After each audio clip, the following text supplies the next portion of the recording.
Hello students, welcome to the channel of Vedant classes. मैं केवल sir और आप सभी को जय श्री कृष्ण। कैसे आप सब लोग? एकदम बढ़िया। तो आज मैं आपके लिए फिजिक्स का जो पार्ट 2 है वो लेके आया हूँ। और इसमें देखो, प्रीवियस लेक्चर में हमने फंडामेंटल क्वांटिटीज को पढ़ा था कि जिसमें 7 फंडामेंटल क्वांटिटीज थी, ठीक है। और उसके बाद हमने थोड़े बहुत यूनिट कन्वर्जन लर्न किए थे।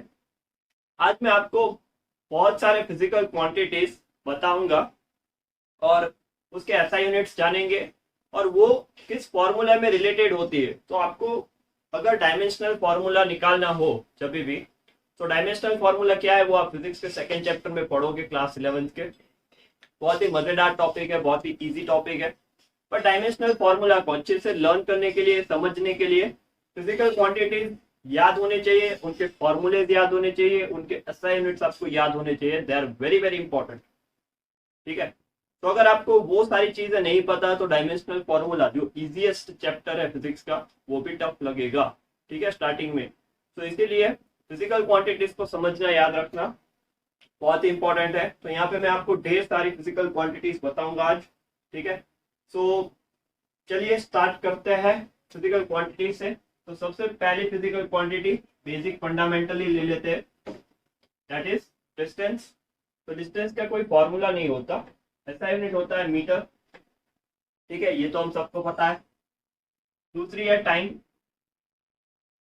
तो टाइम का कोई फॉर्मूला नहीं होता, बट ऐसा यूनिट इज सेकेंड।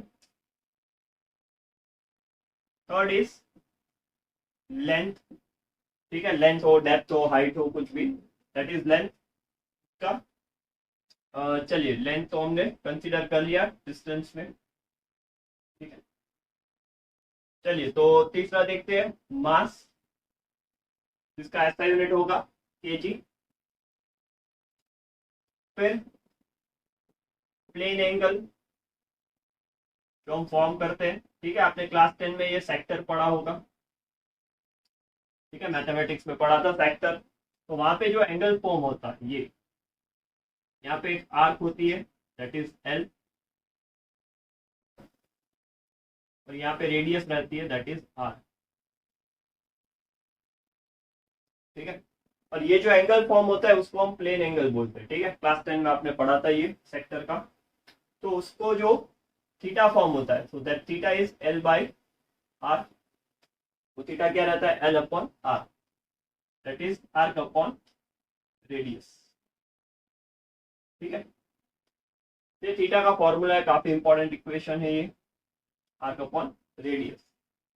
इसका जो ऐसा यूनिट है वो रहता है रेडियन में, ठीक है।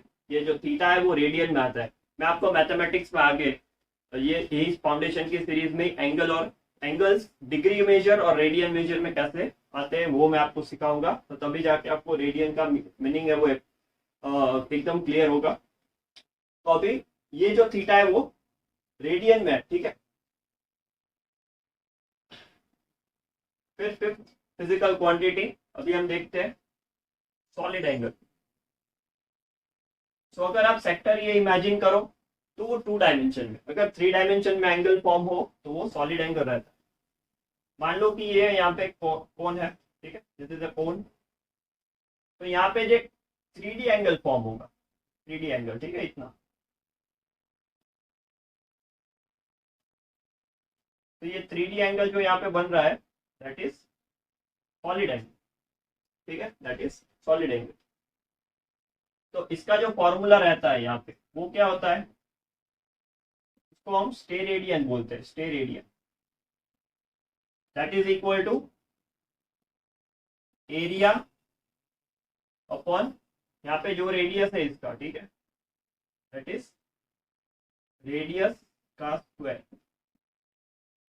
एरिया अपॉन रेडियस का स्क्वायर। इसका जो ऐसा यूनिट है वो है स्टेरेडियन। इसका काफी इतना यूज अभी आता नहीं है फिजिक्स में, बट अगर आपको ऐसा यूनिट वगैरह कुछ पूछ ले बेसिक तो आपको आना चाहिए, ठीक है। तो पहले हम यहाँ पे मैंने 5 फिजिकल क्वांटिटीज आपको बता दी, जल्दी से इसका स्क्रीनशॉट ले लो, कॉपी में लिख लो। फिर 6th आगे देखते हैं।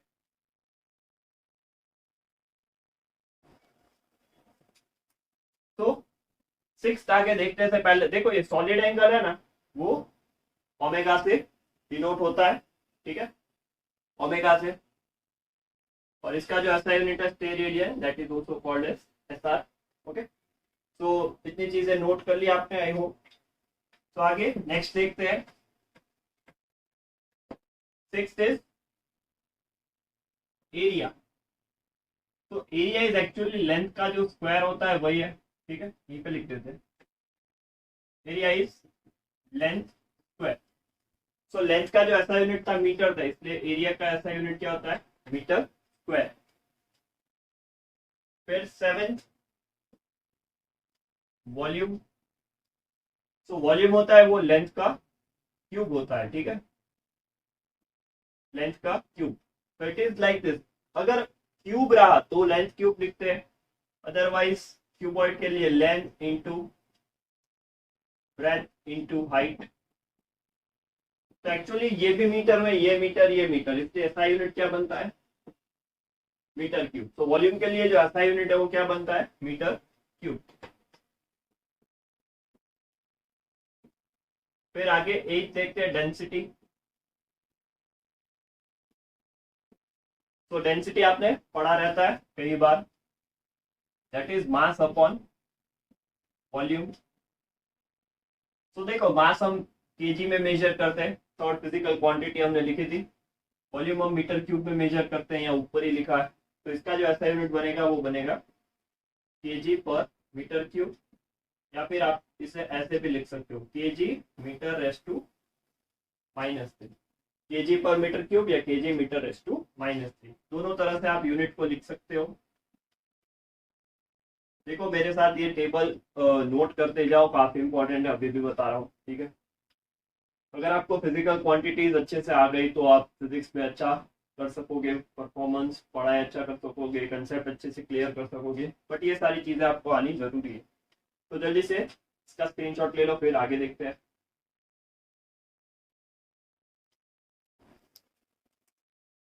चलिए फिर आगे देखते हैं 9th,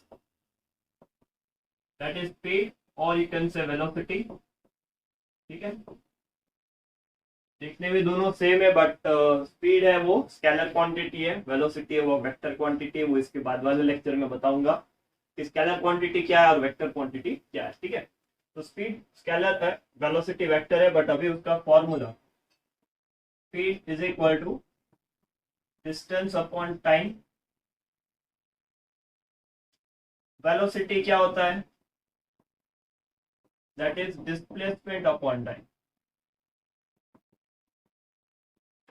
ठीक है। स्पीड है वो वेलोसिटी बाय टाइम है, सॉरी स्पीड है वो डिस्टेंस बाय टाइम है, वेलोसिटी है वो डिस्प्लेसमेंट अपॉन टाइम है। तो डिस्टेंस हम मीटर में मेजर करते हैं, टाइम सेकंड में, इसलिए मीटर पर सेकंड इसका ऐसा यूनिट होगा, या फिर मीटर सेकंड रेस टू -1। ये दोनों तरीके से आप ऐसा यूनिट मेंशन कर सकते हो। चलिए फिर नेक्स्ट देखते हैं एक्सेलरेशन।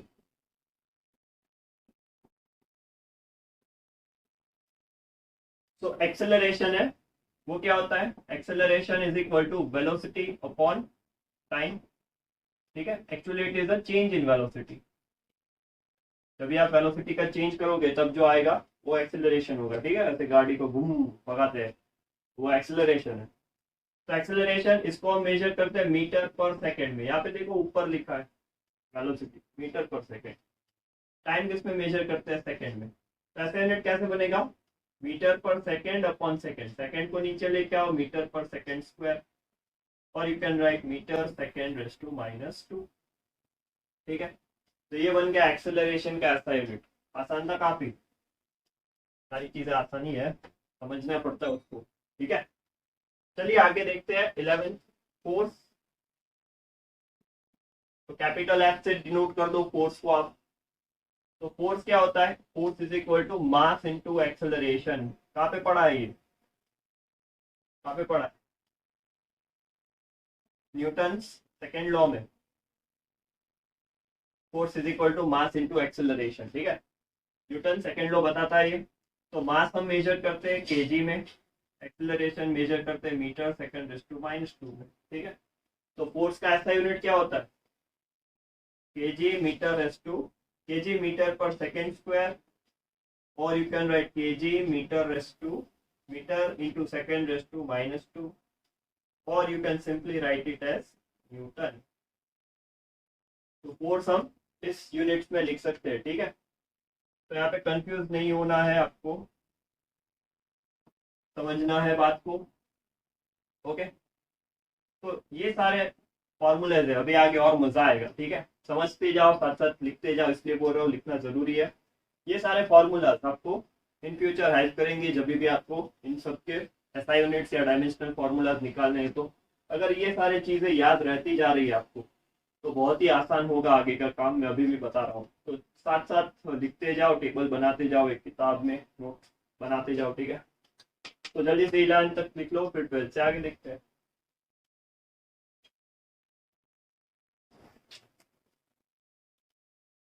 चलिए, तो अभी 12 नंबर देखते हैं, that is let's say work. So work आपने पढ़ा रहता है, वर्क क्या होता है, फोर्स इंटू डिस्प्लेसमेंट। उसको हम वर्क बोलते हैं, फोर्स इंटू डिस्प्लेसमेंट को। फोर्स हम किस में मेजर करते हैं, न्यूटन में। डिस्प्लेसमेंट किस में मेजर करते हैं, मीटर में। तो एक ऐसा यूनिट बनेगा न्यूटन इंटू मीटर। दूसरा, अभी देखो फोर्स का हमने न्यूटन वाला जो है उसको हमने KG metre per second square भी लिखा था, राइट। इसको KG Newton, KG metre per second square भी लिखा था न्यूटन को। उसके साथ मीटर अगर मल्टीप्लाई कर दो, kg metre per second square into metre, तो वो बन जाएगा kg metre square upon second square, ठीक है। तीसरा जो बेसिक यूनिट है वो क्या है, जूल, ठीक है। वर्क डन हम जूल में लिखते हैं ज्यादातर, work done is equal to 5 joule, 10 joule, like this. तो हम तो वर्क का ऐसा यूनिट जूल ही लिखते हैं, बट ये भी यूनिट बन सकते हैं, ठीक है। आपको पता होना चाहिए ये सारी चीजें, ओके। ये सारी जो हम बातें पढ़ रहे हैं यहाँ पे डिराइव्ड क्वांटिटीज है, ठीक है। फंडामेंटल के फॉर्म में रिप्रेजेंट हो रही है, मास, लेंथ, टाइम, ये सारी डिराइव्ड क्वांटिटीज बोलते हैं इसको, ओके। चलिए, वर्क के बाद आगे देखते हैं पावर। Power capital P. तो पावर क्या होता है, पावर क्या होता है, क्लास 10 में भी पढ़ा है अपने, electric power. Power is equal to work done upon time. कितना वर्क कितने टाइम में हो रहा है उसको पावर बोलते हैं, ठीक है। तो वर्क का ऐसा यूनिट क्या है, जूल, टाइम, ठीक है। तो पावर क्या है एक्चुअली, जूल पर सेकेंड, ठीक है। टाइम का कैसा यूनिट क्या होता है, सेकेंड। तो ये हो गया जूल पर second, J by S, joule पर सेकेंड। दूसरा पावर का यूनिट क्या होता है, पता है सबको, ठीक है, वॉट। पावर का दूसरा यूनिट क्या है, क्लियर है। अगर इस टर्म्स में लिखे, इस टर्म्स, तो क्या होगा, वर्क का केजी मीटर स्क्वायर पर सेकेंड स्क्वायर, और यहाँ पे नीचे सेकेंड, तो केजी मीटर स्क्वायर पर सेकेंड क्यूब, ठीक है। तो ये तीसरा यूनिट आ गया। जनरली हम पावर को वॉट में मेजर करते हैं, वॉट में रिप्रेजेंट करते हैं। तो दिस आर द ऐसे units that you can frame, ठीक है। अगर एमसीक्यूज रहते हैं तो कंफ्यूजन करने के लिए दूसरे दूसरे यूनिट्स दे देते हैं, इसलिए सब यूनिट बता रहा हूँ। चलो, वर्क, पावर, उसके बाद आता है एनर्जी। तो देखो एनर्जी कितने डिफरेंट डिफरेंट फॉर्म्स के रहते हैं। एक काइनेटिक एनर्जी, फिर potential energy, then comes heat energy, ठीक है। और भी बहुत सारे ऐसे डिफरेंट फॉर्म्स रहते हैं एनर्जी के। सारे एनर्जी के फॉर्मूलेज और ऐसा यूनिट तो सेम ही रहते हैं, ठीक है। सही, फॉर्मूलेज डिफर होते हैं, not formulas are same, but जो यूनिट रहता है वो सेम ही रहता है। जैसे कि काइनेटिक एनर्जी का फॉर्मूला रहता है half M V square, potential energy का रहता है mgh, ठीक है। तो इस तरह से देखो, हीट एनर्जी को हम अलग अलग फॉर्म्स में रिप्रेजेंट कर सकते हैं, Q is equal to mc delta T, ठीक है। अगर हीट ट्रांसफर में आप फॉर्मूला पढ़ोगे, तो हीट ट्रांसफर में आप फॉर्मूला पढ़ोगे, that will be K A delta T into time upon length. तो देखो, डिफरेंट फॉर्मूला जो लर्न ये थर्मोडायनेमिक्स में आता है, हीट ट्रांसफर में आता है, but this are heat energies. तो इन सब आप कोई भी फॉर्मूला से अगर एनर्जी निकालोगे, ऐसा यूनिट एक ही होगा, जूल। ठीक है, ऐसा यूनिट एक ही होगा उसका, जूल। क्लियर है? तो आप इसको करस्पॉन्ड कर सकते हो। ओके, तो this are the different forms of energy, और भी हो सकती है। ठीक है, तो हर एनर्जी के लिए आपको अलग फॉर्मूला मिलेगा, बट उसको उसका जो ऐसा यूनिट है वो जूल ही रहता है। ठीक है, कोई भी एनर्जी हो हमेशा ऐसा यूनिट इज जूल। क्लियर है? तो जल्दी से इसका स्क्रीनशॉट ले लो, फिर आगे देखते हैं।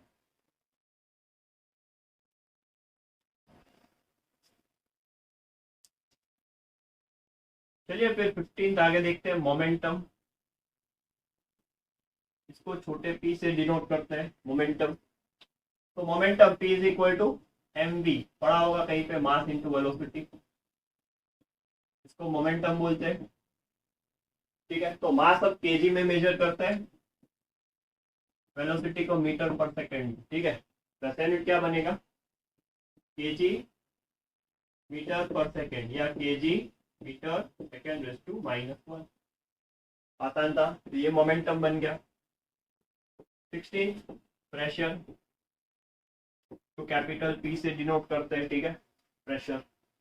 तो प्रेशर सबको पता है, फॉर्मूला क्या होता है, फोर्स अपॉन एरिया।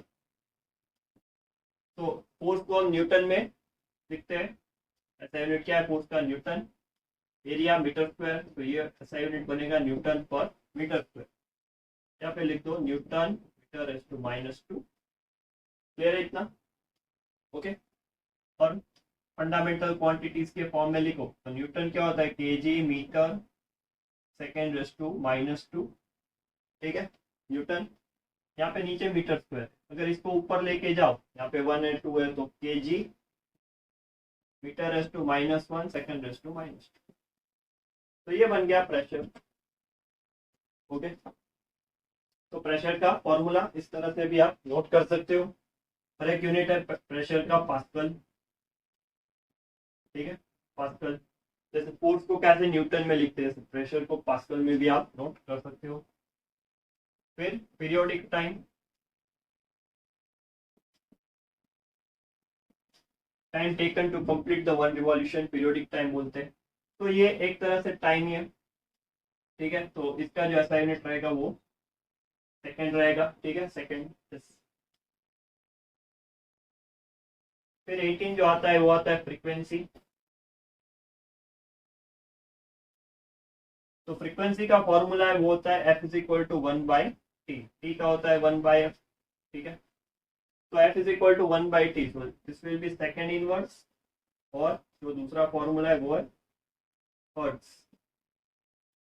ठीक है, ऐसा यूनिट है। ठीक है, फॉर्मूला तो नहीं, बट ऐसा यूनिट क्या होगा, हर्ट्ज। तो this are the various other physical quantities. Momentum हो गया, प्रेशर हो गया, पीरियोडिक टाइम हो गया, फ्रीक्वेंसी हो गया। जल्दी से नोट करते जाओ मेरे साथ और आगे बढ़ते हैं। ठीक है, जल्दी से स्क्रीनशॉट ले लो, कॉपी में लिख लो, फिर नेक्स्ट देखते हैं।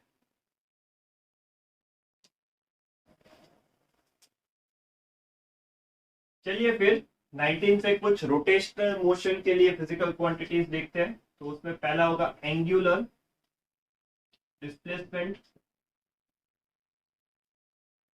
जो हमने थीटा देखा था। ठीक है, प्लेन एंगल, तो वो एंगुलर डिस्प्लेसमेंट ही जनरेट शो करता है। तो that is arc upon radius, और इसका जो ऐसा यूनिट होगा वो होगा रेडियन। ठीक है, रेडियन। क्लियर है?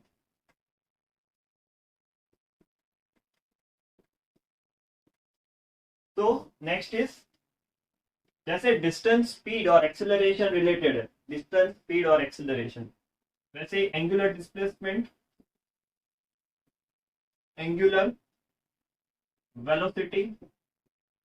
एंगुलर वेलोसिटी क्या होता है, omega is equal to angular displacement upon time. तो एंगुलर डिस्प्लेसमेंट का ऐसा यूनिट होता है रेडियन, इसका होता है टाइम। तो इसका ऐसा यूनिट क्या बनेगा, रेडियन पर सेकेंड, या फिर लिख दो radian second raise to -1। Easy. फिर next, angular acceleration, so that is alpha. Okay, angular acceleration alpha से डिनोट करता है। तो अल्फा क्या होता है, एंगुलर वेलोसिटी बाय टाइम। ठीक है, तो एंगुलर वेलोसिटी का रिलेशन ऐसा यूनिट रेडियन पर सेकेंड, नीचे टाइम है तो radian per second upon second, तो यस सेकेंड नीचे ले लो तो ये बनेगा radian second, radian per second square, और you can write radian second raise to minus. तो जिस तरह से डिस्टेंस, स्पीड और यू कैन से एक्सेलरेशन जो तीन रिलेटेड है, वो वैसे यहाँ पे angular displacement, angular velocity, angular acceleration है। वहां पे जहाँ मीटर आता था यहाँ पे वो रेडियन है। ठीक है, let's see the next 22nd, that is moment of inertia. ठीक है, उसको कैपिटल आई से डिनोट करते हैं। इसका जो फॉर्मूला ये नई टर्म है आपके लिए, that is mass into distance square. तो मास को केजी में मेजर करते हैं, डिस्टेंस को मीटर में, तो ये मीटर स्क्वायर, ऐसा यूनिट बन जाएगा केजी मीटर स्क्वायर। बढ़िया, तो यहाँ पे और फिजिकल क्वांटिटीज आ गई हमारे पास। चलिए जल्दी से इसको स्क्रीनशॉट लो, कॉपी में लिख लो, फिर आगे देखते हैं।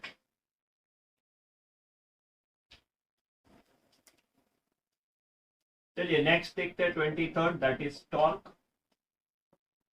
ठीक है, तो टॉर्क को टाउ, ठीक है, इस सिंबल को टाउ बोलते हैं, तो उसे डिनोट करते हैं। इसका जो फॉर्मूला है टॉर्क का, that is force into perpendicular distance. तो फोर्स को हम न्यूटन में मेजर करते हैं, डिस्टेंस को मीटर में। ठीक है, तो ऐसा यूनिट क्या बनेगा, न्यूटन इंटू मीटर। क्लियर है, तो टॉर्क का जो ऐसा यूनिट है वो newton into metre, newton into metre आगे भी आ चुका है। ठीक है, वर्क डन हम क्या लिखते थे, वर्क डन हम लिखते थे फोर्स इंटू डिस्प्लेसमेंट, तो सेम चीज थी ये, न्यूटन इंटू मीटर। इसलिए इसका जो दूसरा यूनिट है वो है जूल। बढ़िया, तो ये एनर्जी का भी यही यूनिट था, वर्क डन का भी यही था, टॉर्क का भी यही है। ठीक है, फिर इसके बाद नेक्स्ट है वो है impulse of force. Impulse of force, तो इम्पल्स ऑफ फोर्स है वो होता है कितना फोर्स कितने देर तक रहता है, फोर्स इनटू टाइम। ठीक है, तो फोर्स का जो ऐसा यूनिट है वो है न्यूटन, टाइम का है वो सेकेंड, तो न्यूटन इंटू सेकेंड, इसका जो यूनिट है वो का Newton into second, impulse of force का। फिर नेक्स्ट आता है 25th, you can consider surface tension, fluid mechanic की टर्म है ये। ठीक है, सरफेस टेंशन कई किताब में ऐसे लिखते हैं सरफेस टेंशन को। ओके, सो सरफेस टेंशन क्या होता है, that is force per unit length, force upon length. तो फोर्स को हम न्यूटन में मेजर करते हैं, इसको मीटर में, तो न्यूटन अपॉन मीटर इसका ऐसा यूनिट होगा। ये देखो न्यूटन इंटू मीटर है, न्यूटन इंटू सेकेंड है, ये न्यूटन अपॉन मीटर है। तो सभी जब भी ऐसे कुछ चीजें है, देखो ये तीनों फिजिकल क्वांटिटीज में फोर्स था। ओके, तो इस तरह से आप याद रख सकते हो, अभी याद रख लो, आगे बहुत आसान होगा, अभी तो बता रहा हूँ मैं। ठीक है, तो जल्दी से इसका स्क्रीनशॉट ले लो, कॉपी में लिख लो, फिर आगे देखते हैं।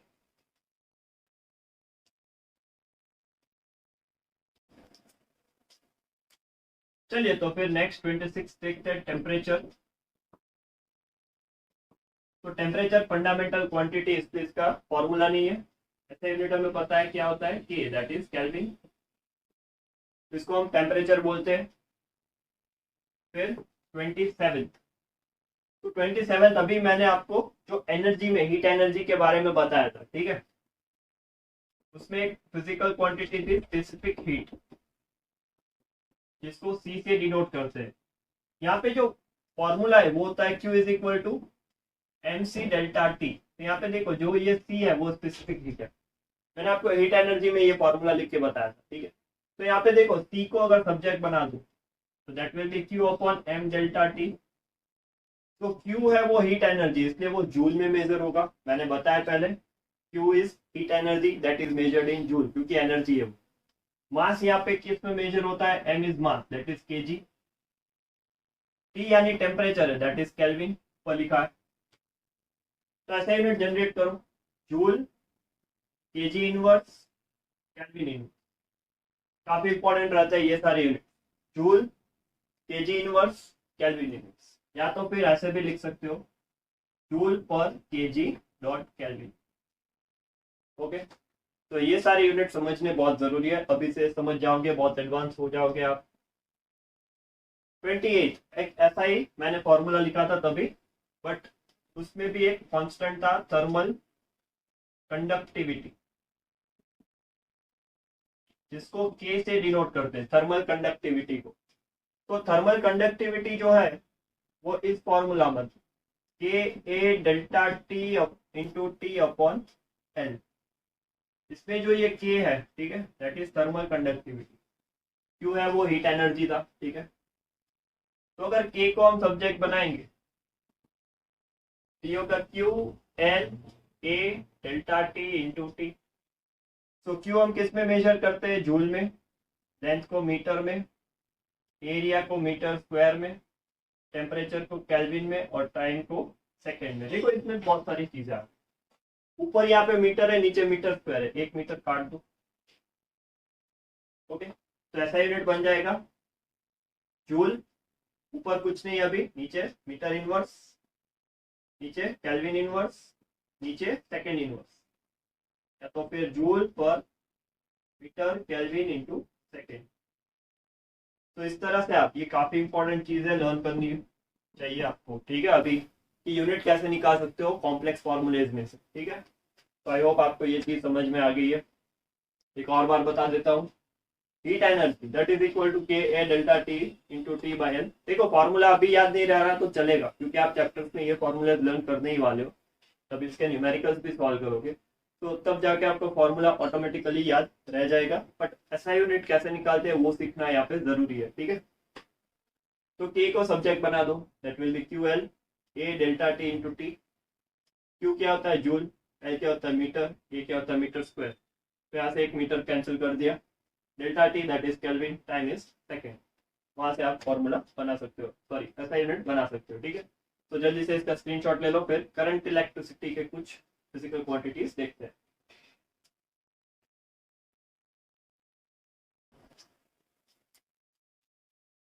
चलिए, तो आगे अभी करंट इलेक्ट्रिसिटी के कुछ ऐसे यूनिट्स देखते हैं। पहला इलेक्ट्रिक करंट,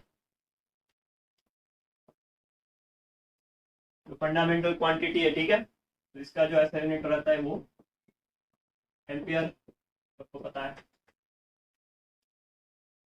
फिर नेक्स्ट इलेक्ट्रिक चार्ज,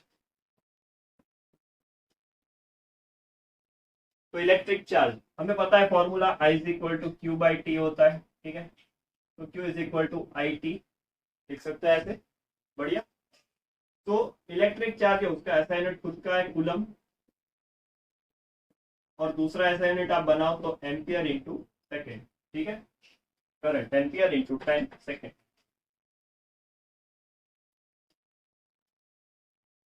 फिर नेक्स्ट 31, यहाँ पे देखो I is equal to Q by T है, तो इसको हम कूलम पर सेकेंड भी लिख सकते हैं, ठीक है। एम्पियर यानी coulomb per second. Next electric potential,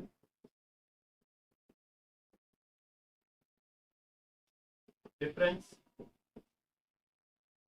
ठीक है। वोल्टेज इसको बोलते हैं वोल्टेज। तो V is equal to work done on charge, class 10 में पढ़ा है ये। V is equal to W by Q।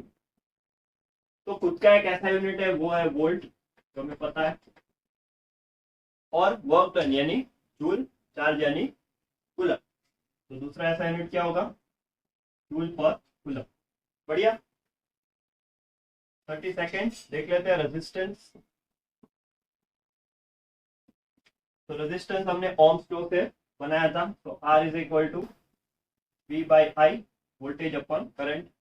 तो खुद का एक ऐसा यूनिट है वो है ओम, ठीक है, खुद का ऐसा यूनिट है। दूसरा यूनिट यहाँ से निकाल लो, दैट विल बी वोल्ट पर एम्पियर, V यानी वोल्ट, आई यानी ampere current. 33rd that is capacitance. ये आपके लिए नया टर्म है, कैपिटल सी कैपेसिटेंस। तो कैपिटल सी कैपेसिटेंस आप क्लास 12 में पढ़ोगे। तो सी क्या होता है, क्यू बाई वी। क्यू यानी चार्ज, वी यानी पोटेंशियल। तो ऐसा यूनिट देखो, खुद का ऐसा यूनिट है वो है फैराड, ठीक है, फैराडे, कैपिटल एफ से लिखते हैं उसको। दूसरा ऐसा यूनिट यहाँ से निकाल लो, कूलम और वोल्ट। बढ़िया। तो जनरली करंट इलेक्ट्रिसिटी में यही सारे यूनिट्स हम मेंशन करते हैं ज्यादातर।